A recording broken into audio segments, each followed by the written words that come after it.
Salut à tous l'équipe, j'espère que vous allez bien. Aujourd'hui, nouvelle vidéo, on va parler de deux choses. Pereira qui est chaud pour affronter John Jones pour la ceinture. Il a dit dans une vidéo, s'il monte en poids lourd, c'est pour affronter John Jones pour la ceinture des poids lourds et rien d'autre. Pas Aspinal, pas de ceinture intérimaire. Lui, c'est la ceinture poids lourd qu'il veut. On va parler aussi de Cyril Gane qui a hier expliqué un peu entre guillemets, les tenants et les aboutissants de la signature de son contrat à l'UFC, pour combattre à l'UFC Abu Dhabi fin octobre. Donc voilà, comme d'hab, likez, commentez, dites-moi ce que vous en pensez, c'est toujours intéressant d'avoir vos avis. Des fois, vous avez des infos, donc je veux bien avoir vos infos. Donc on va parler de tout ça déjà, les gars. Actuellement, là, aujourd'hui, on est le 13 juillet 2024. Si, là, on vous dit dans 3 4 mois, Pereira vs John Jones en poids lourd, je veux vos pronostics. Pronostics, donc qui gagne, comment, quel round, etc. Moi, honnêtement, franchement, bon, je suis d'accord. Bon match-up pour John Jones. Mais John Jones, il se fait vieux. Quand on voit John Jones, là, actuellement, ce qu'il propose, entre guillemets, physiquement, etc., ça fait pas peur, entre guillemets. Quand on voit Pereira, t'as l'impression qu'il est en forme. Mais on a fait 20 000 analyses de John Jones. Oui, il est gros en poids lourd. Physiquement, il n'a pas l'air en forme, etc. Si le combat est dur, il va avoir du mal. Il a pris Cyril Gann. 2 minutes, c'était plié, emballé, repassé, les gars. Donc, les délires maintenant physiques et tout, oui, certes, si le combat dure et tout ce qui est analyse, oui, physique, est-ce qu'il a fait la bonne prise de masse pour les poids lourds et tout. John Jones, les gars. John Jones. John Jones, il n'a pas 40 ans. Donc voilà. Déjà, j'attends début novembre contre Miocic comment Jones va tenir. Ouais, mais Miocic, les gars, stipé. Les gars, franchement, s'il dure plus d'un round, franchement, déjà, c'est une prestation de fou, les gars. On doit partir sur le principe que Pereira va travailler sa défense de lutte, donc Pereira gagne en round 2. Ouais, mais les gars, attention, il faut savoir un truc, travailler sa défense de lutte, c'est bien, mais quand t'as un mec qui a fait de la lutte gréco-romaine pendant des décennies, et toi tu bosses ta défense de lutte depuis 2 3 ans, ça n'a rien à voir. Surtout qu'il est jamais tombé face à des gros lutteurs, Adesanya. Blakovic, on peut dire ce qu'on veut, c'est pas un lutteur d'exception. John Jones en lutte, c'est très très très très solide, les gars. C'est très solide. Et il a un grappling, il a l'expérience, il est tombé sur des mecs très forts, il a fait des guerres. Est-ce que Pereira a fait des guerres en MMA? Je ne sais pas. Poirier a fait un gros boulot contre Islam, c'est vrai. Mais Poirier, ça reste quand même un combattant de MMA de base, qui a un très bon striking, mais de base, c'est un combattant de MMA. Pereira, ça reste un nouveau combattant de MMA. Et la lutte, oui, tu peux progresser en grappling. Peut-être qu'il a une faculté à, on va dire, à évoluer, à apprendre, qui est entre guillemets hors du commun et tout. C'est possible qu'il arrive et qu'il défende la lutte de John Jones. Mais pour moi, tu peux la défendre une fois, tu peux la défendre 2 fois, mais ça va être compliqué si le combat dure. Tu penses Pereira, il perd au quantième round face à John? Je sais pas, les gars. Franchement, les pronostics comme ça, maintenant, j'ai arrêté. Pereira ira au Daghestan. Possible, mais je pense pas, les gars. Je pense. En fait, c'est un peu le problème, je trouve. Des fois, c'est une force, mais des fois, c'est une bonne chose. C'est que par exemple, les Brésiliens souvent restent soit au Brésil, soit aux États-Unis. Et tout ce qui est russe, pareil. Soit ils font en Russie, Caucase, États-Unis. Mais on voit jamais des Daguestanais ou des Caucasiens aller au Brésil et inversement, quoi. Le seul qui peut battre Pereira, c'est Adesanya. Après, les gars, faut faire attention. On... La culture de l'instant. Certes, il est très fort, Pereira. Mais faut pas le voir trop fort non plus, les gars. Comme j'ai dit, il n'est pas tombé face à des gros lutteurs encore. Adesanya Striker, euh, comment il s'appelle? À Strickland Striker, Blakovic 40 piges, euh, Jiri Prochaska, c'est pas un lutteur, pas un lutteur, pas un grappleur, c'est plutôt un striker. Hill, c'est un striker aussi. Voilà. Donc, globalement, il est jamais tombé face à des mecs très très forts en lutte. Même en Kalev, pour moi, c'est pas un lutteur, même si ça serait peut-être le meilleur lutteur qu'il aura affronté actuellement. C'est pas un lutteur, entre guillemets. Donc, la catégorie lui va bien. Oui, il a mis des champions KO. Les gars, j'ai pas dit le contraire. Mais il s'est fait. Le combat face à Desania, bah, il a failli se faire prendre son KO au premier round et il perd la revanche. Euh, comment ça s'appelle? face à Blakovic, il avait du mal sur les phases de lutte, etc. Blakovic, 40 ans, les gars. Il a amené au sol Pereira et Pereira a galéré de fou. Alors que Blakovic, c'est pas le tueur à gage de la catégorie, quoi. Je dis pas qu'il est nul ou Pereira ou que face à John Jones, il va se faire rouler dessus. Mais il faut faire attention. Souvent, comme on dit en MMA, les styles font les fights. C'est-à-dire, c'est en fonction de ton style et du style de ton adversaire de est-ce que tu vas gagner ou pas. Donc, faut y aller doucement. Non, il a pas 39, 38, je crois. Il a 36, 37, Pereira. Je vais voir son âge. 37 ans. 37 ans, les gars. Pereira. Il est pas tout jeune, Pereira. C'est ça aussi. Mais John Jones non plus, il est pas tout jeune. Là, on a des vieux briscards. Mais j'ai l'impression qu'il y en a un qui vieillit mieux que l'autre. Alors, on expliquera pourquoi, peut-être un jour. John Jones durait sa carrière en poids lourd égale 2 minutes de combat. C'est vrai. C'est vrai, c'est vrai. Mais face à Cyril Gane, pas n'importe qui. Il a pris un peu un des talents du moment. Et il est arrivé, et il a fait sa perf. Il n'a pas bronché, il aurait pu, tu vas se dire, ouais, une nouvelle catégorie, poids lourd face à un jeune qui a un énorme talent et tout. Il a fait son taf. Il a fait son taf. Il n'a pas hésité. Il a attendu l'erreur de Cyril et il a plié. C'est pas en mode le combat était un peu serré ou au final il a. Je sais pas pourquoi. Attends, ouais, c'est une bonne question. Pourquoi j'ai pas le. Je sais pas pourquoi j'ai pas le chat à droite. Pourquoi j'ai pas le chat à droite, les gars? Franchement, des fois, Twitch, ça me saoule un peu, quoi. Le mec du live de l'autre, il peut te dire MDR avec les produits. Ouais. Je sais pas pourquoi je l'ai pas. Tac, tac. Ouais. Je sais pas pourquoi, les gars. C'est une bonne question. Attendez, je regarde les propriétés. Ça, c'est chiant. Des fois, tu touches à rien et ça bug les trucs. Je comprends pas. Attendez, je suis en train de regarder, mais bon, je sais pas pourquoi Twitch il rame. Ah, c'est bon. Ami du jour, bonjour. Je sais pas pourquoi, ça m'a fait ça. Bah, il a fallu qu'Isma parle et ça a marché. Salut Isma, ça vaut quoi? Parlez dans le chat, les gars, s'il vous plaît.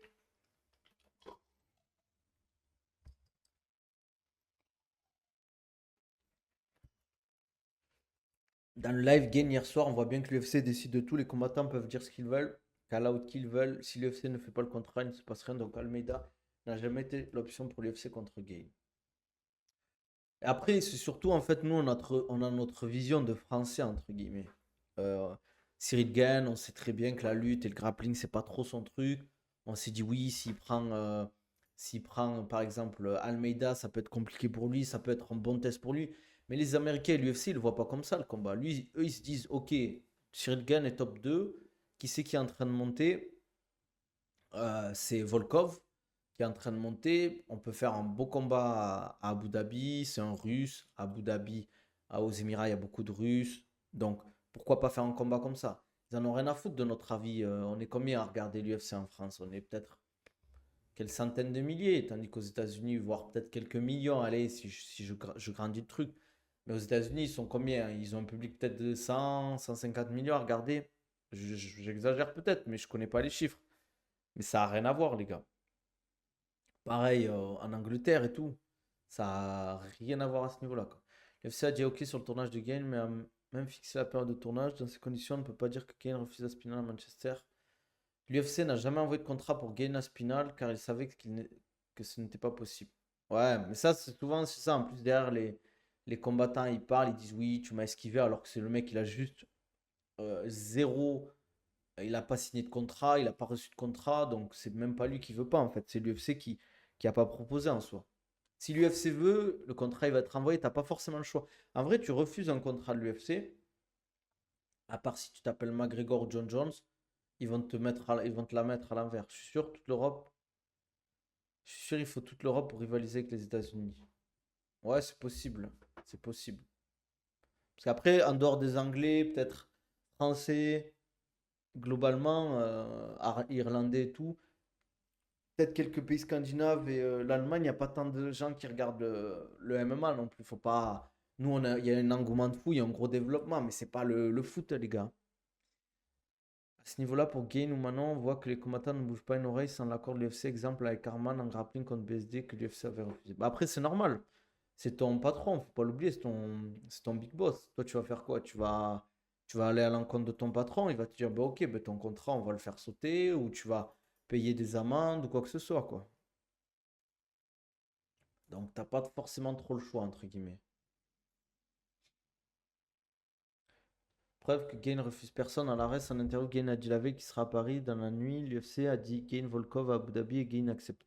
Après, faut faire attention, les gars. Je parle pas de toi forcément québécois, mais ça, c'est ce que dit Cyril Gann. Il faut toujours avoir la version de tout le monde pour avoir la, entre guillemets, une portion de la réalité. Il peut dire ce qu'il veut, Gain, mais s'il faut, il peut mentir aussi. Il y a déjà, il ment. Hein. Je dis pas que Cyril ment à ce moment-là, mais c'est possible qu'ils disent pas la vérité ou qu'ils cachent une partie de la vérité. Perso, je pense qu'aucun pays ne rivalise avec les USA car il y a aux US qui ont une culture du plus pervers. En France, personne ne paye 80 € pour une carte, c'est juste impensable.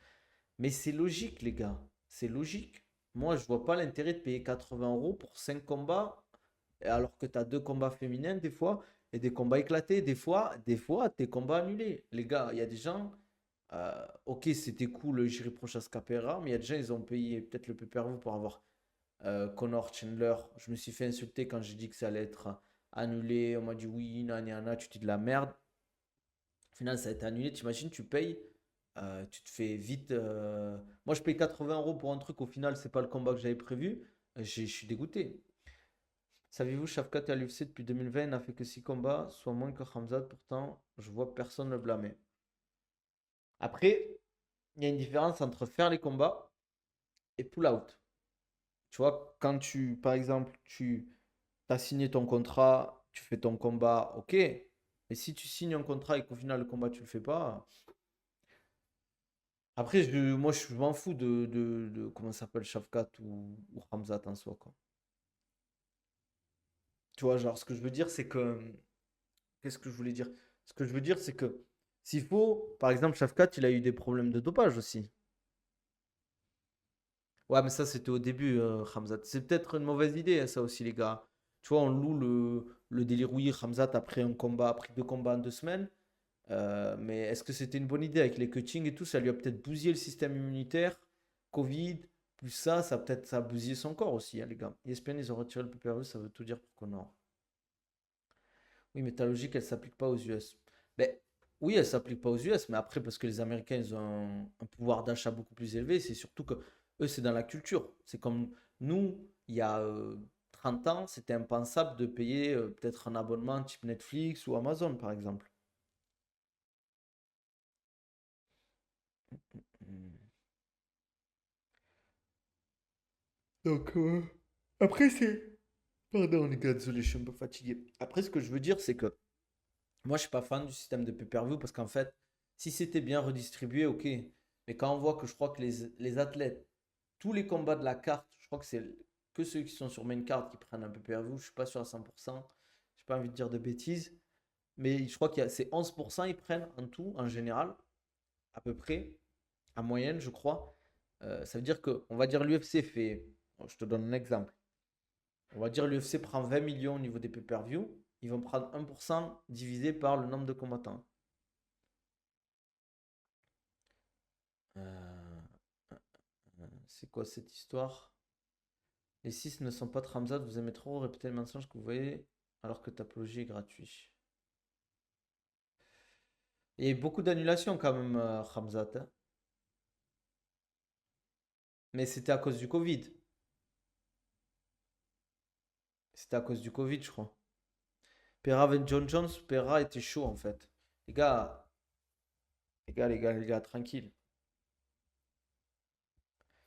C'est Pera qui est chaud. Il a dit en vidéo que lui, s'il montait, c'est que pour John Jones, c'est pour la ceinture, ce qui est logique. Pour moi, ça y est, il a plus besoin de prouver, de refaire un combat type Aspinal pour une ceinture intérim. S'il monte, c'est John Jones, ceinture et rien d'autre, les gars. Mais vous me direz ce que vous en pensez. Même sur YouTube, TikTok et tout, Twitch, les gars, dites-moi vos pronos si actuellement il y avait un père à John Jones. Putain, je vais faire un sondage, les gars. Je vais faire un sondage. Alors, sondage, c'est où là? Allez, nouveau sondage. John Jones. VS Pereira. Le double G. Chama. Allez, c'est parti. Votez, les gars, votez, votez. Moi, j'ai voté déjà. Tu me tombes dessus comme si j'avais affirmé qu'à 100%, j'étais sûr alors que j'ai mis, il me semble. Ouais, les gars, tranquille. John Jones tous les jours, même un Jones de 40 ans. Hamza, plus gros flop de l'histoire, c'est la Ateb Ben Arfa du match Change My Mind. Je suis pas d'accord. Parce que les gars, il a pas fini sa carrière encore. S'il faut, il va. S'il faut. Ah, les gars, pas besoin de vous insulter, les gars. J'ai mis double. J'ai mis. Oui, j'ai mis John Jones. Walaikum salam, lui, Louis. Bien sûr, j'ai mis John Jones, les gars. Votez, votez, les gars. Plus il y a de votes, mieux c'est. Moi, pourquoi je dis John Jones? Expérience. Euh, En fait, il y a tout. Il n'y a qu'un striking où Pereira est meilleur. Peut-être les deux avantages, c'est striking et fraîcheur physique. Mais John Jones, euh, expérience, il a déjà fait des guerres, beaucoup plus complet. Il a déjà fait des 5x5, des vrais 5x5 en mode guerre. Tandis que Pereira, ça a toujours été, jamais été à la décision. Beaucoup plus intelligent niveau fight IQ. Euh, je pense que Pereira n'est jamais tombé face à un mec aussi fort. Globalement, même si Adesanya c'est très fort, ça reste quand même un gros striker. Mais voilà, c'est plus la motivation, comme dit MMB, la motivation de faire le combat, etc.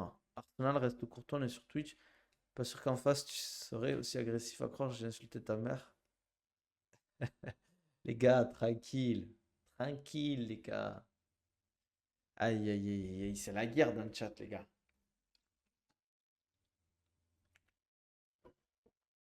Moi aussi, je l'aime pas, John Jones, à cause de l'extra-sportif. Dopage, drogue, il frappe sa femme. On oublie vite ça. Je trouve qu'il y a beaucoup de gens qui sont fans de John Jones, mais on oublie vite ça, en fait.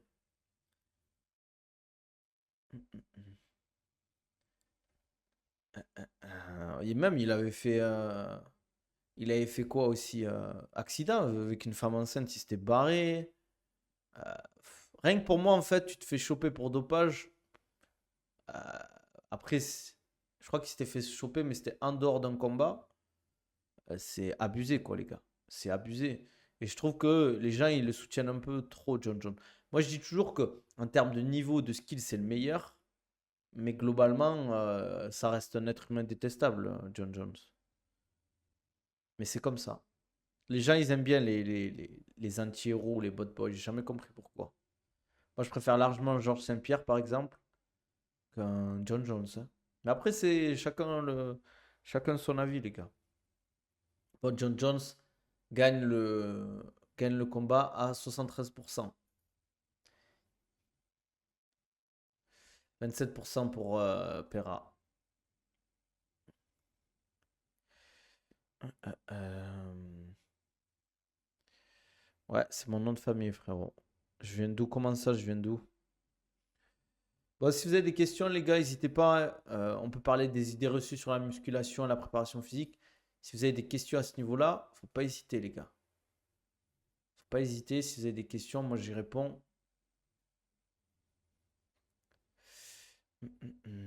Non, je viens pas de Marseille, frérot.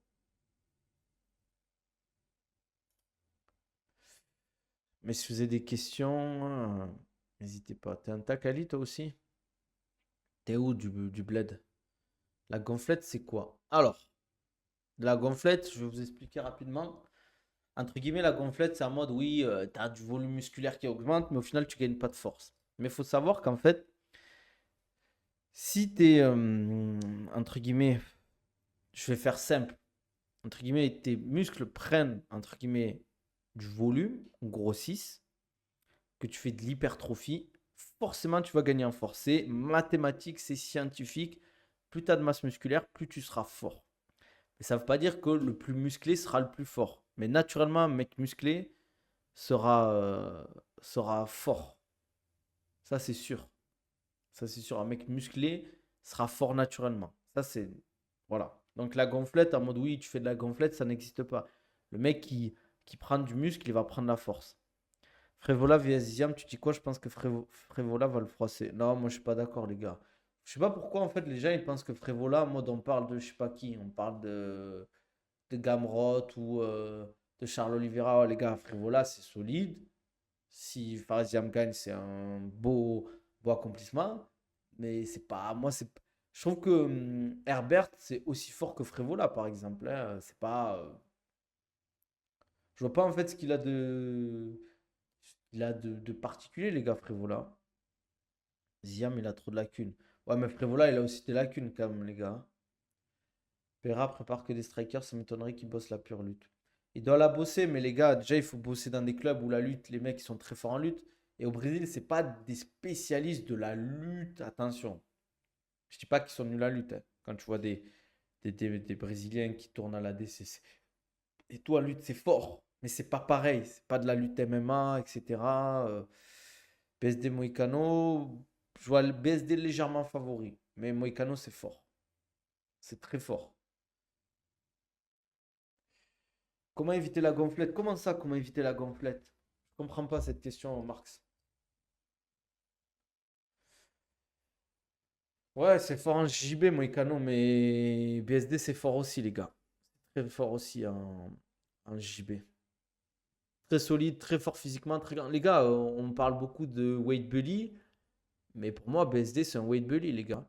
Il a dit lui-même, à chaque fois, il vient super lourd. Il galère à faire le poids, les gars. Et ça se voit d'ailleurs à la pesée, quand tu vois son regard et tout. Ça se voit qu'il a souffert, les gars. Exactement, c'est plus école Luta livrée au Brésil. Après, la force est aussi beaucoup influée par la masse osseuse, la qualité du tissu musculaire, densité osseuse. En soi, la qualité du tissu musculaire, ça veut tout et rien dire. Il n'y a pas de qualité du tissu musculaire. C'est la personne, si elle travaille de la force, elle va être fort. Les powerlifters, ils sont très forts. Les haltérophiles, ils sont forts. Les strongman, ils sont forts. Si tu passes ton temps à pousser des charges lourdes, tu vas devenir fort. La masse osseuse joue, mais c'est pas ça qui va faire que tu es plus fort que l'autre. C'est sûr que tu vas avoir peut-être un physique un peu plus important. Il avait pas de, je crois qu'il n'avait pas de nutritionniste en tout cas. Mais je vais faire une vidéo là-dessus. Donc suivez-moi sur Insta, Twitter et TikTok, les gars, je vais faire une vidéo là-dessus. Ça va être vraiment intéressant. Possible de prendre du muscle en perdant de la graisse, oui. Mais plutôt, c'est en général pour les débutants, les gars. Mais en général, quand tu es confirmé ou intermédiaire, que ça fait un moment que tu t'entraînes, c'est compliqué quand même.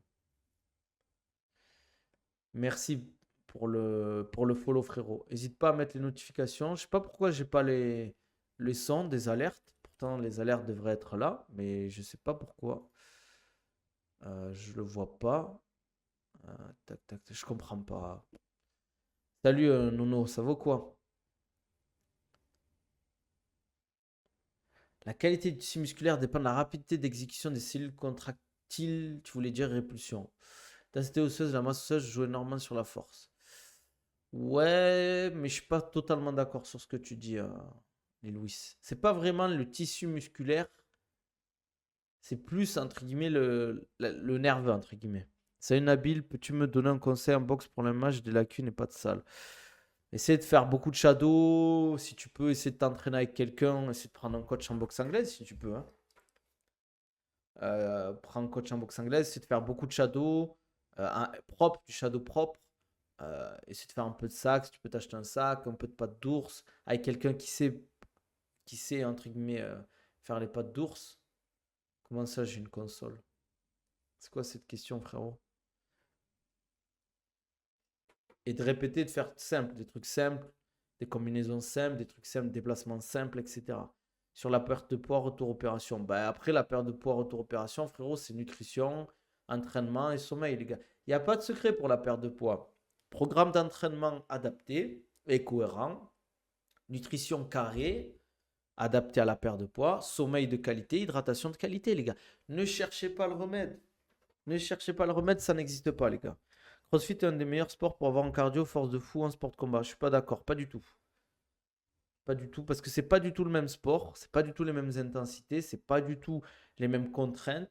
Déjà, rien que l'aspect combat fait que le stress et on va dire, le cœur va faire en sorte que vu que tu es dans une situation de combat, ben la situation de stress est très importante.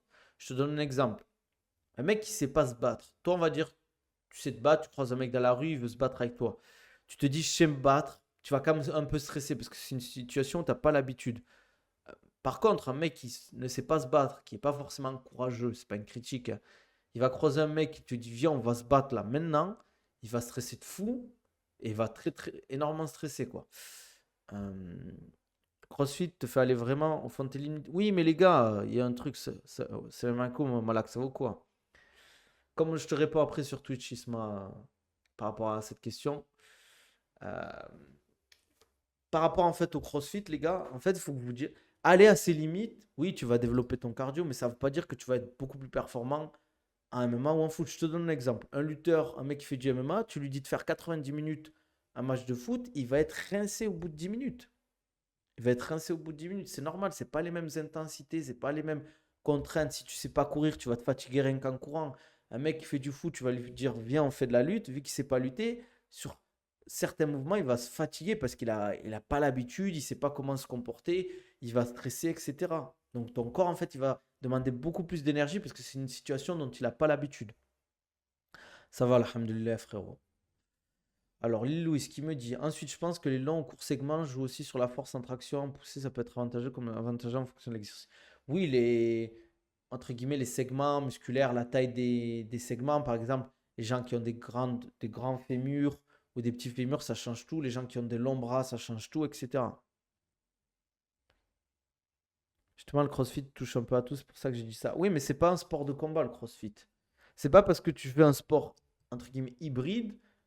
Je dis pas que le mec qui fait du CrossFit, il va aller en sport de combat, il va pas avoir une bonne condition physique. Mais il sera jamais aussi bon qu'un mec qui s'entraîne correctement en lutte et qui fait un peu de préparation physique adaptée à sa truc, quoi. Wesh, Saliba pas trop déçu après la défaite. Quelle défaite, frère. Même des combattants pro peuvent perdre leurs moyens à cause du stress, donc c'est sûrement pas de gens comme nous qui allons y échapper. Ouais, en fait, comme je l'ai dit, c'est pas du tout les mêmes disciplines. C'est comme tu mets un nageur faire un marathon ou faire un 10 km et un mec qui fait que de la course aller nager, c'est pas du tout pareil. Je viens de lire un article sur le phénomène d'une machine de monoxyde de carbone pour gagner des avantages pour les sportifs. Pas trop compris, Manafa, ce que tu m'as dit.